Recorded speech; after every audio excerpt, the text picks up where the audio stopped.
Hey everyone, welcome to my channel. आज की film की शुरुआत एक सीन से होती है जहां कोई किसी शव को संभाल रहा होता है।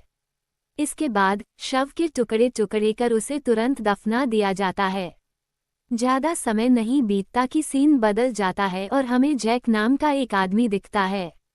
जैक सड़क के किनारे एक कार का इंतजार कर रहा होता है।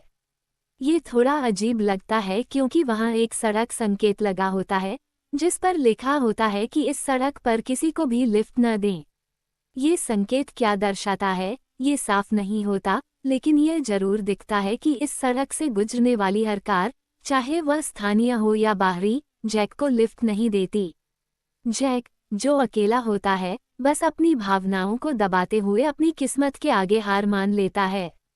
समय बीतता जाता है और जैक चलता रहता है जब तक कि वह एक आदमी और एक औरत के बीच झगड़ा होते नहीं देख लेता। इसके तुरंत बाद वह आदमी औरत को वहीं छोड़कर चला जाता है। जब जैक उस औरत से बात करता है तो पता चलता है कि उसका नाम वेरोनिका है और वह फ्रेंच भाषा बोलती है। हालांकि वह अंग्रेजी भी अच्छी तरह जानती है।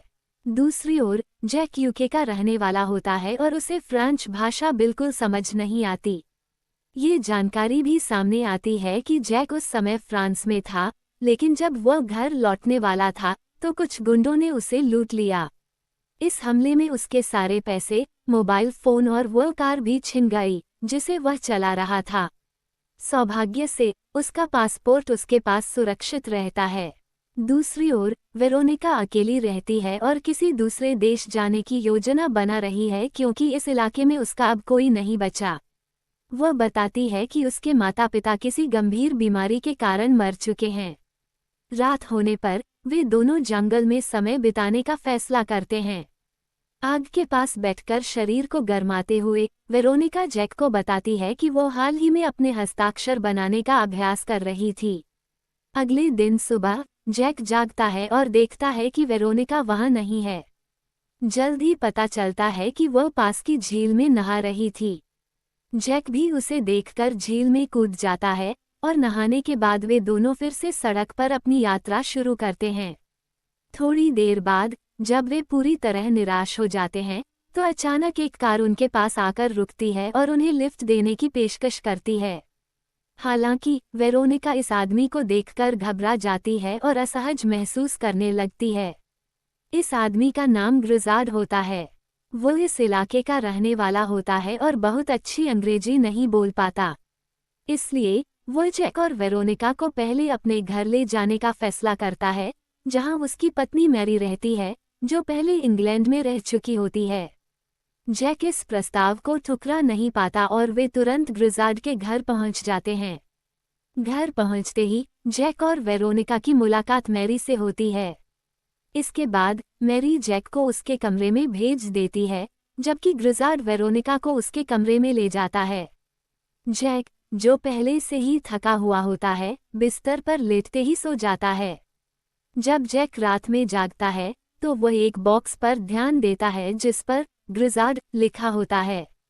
जब वह बॉक्स खोलता है तो उसमें ग्रिजार्ड और मैरी के जवानी के दिनों की कुछ तस्वीरें मिलती हैं।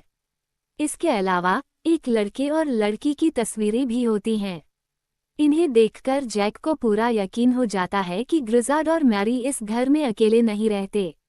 लेकिन जैक और वेरोनिका ने अभी तक इस घर में किसी बच्चे को नहीं देखा था।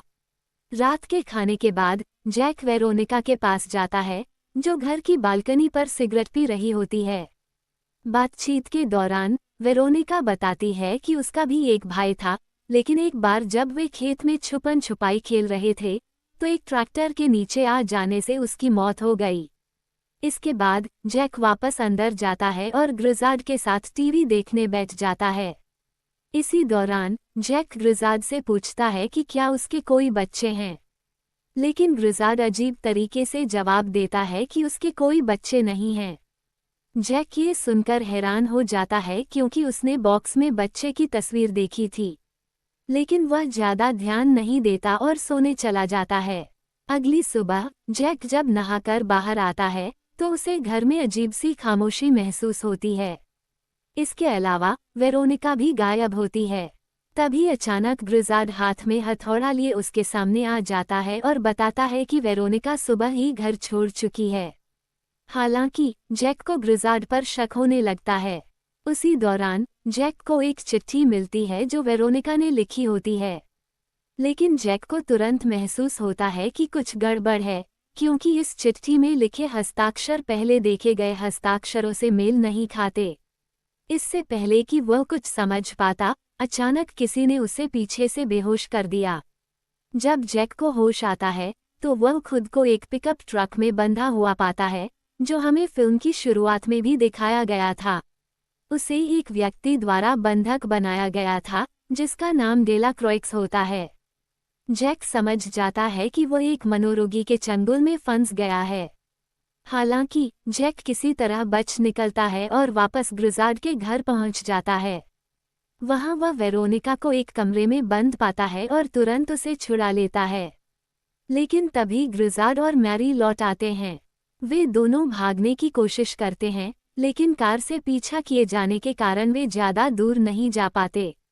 भागते भागते वे एक केबिन में छिप जाते हैं, लेकिन ये केबिन डेला क्रॉइक्स का ही होता है। जल्द ही ग्रिज़ार्ड और मैरी भी वहां आ जाते हैं।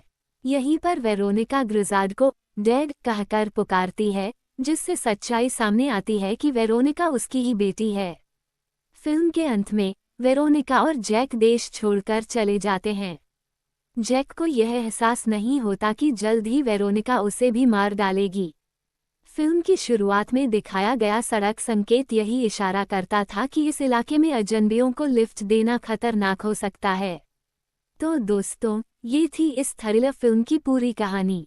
अगर आपको ये स्टोरी पसंद आई हो तो लाइक करें, कमेंट करें और चैनल को सब्सक्राइब करना न भूलें। अगली बार एक और मज़ेदार कहानी के साथ मिलेंगे।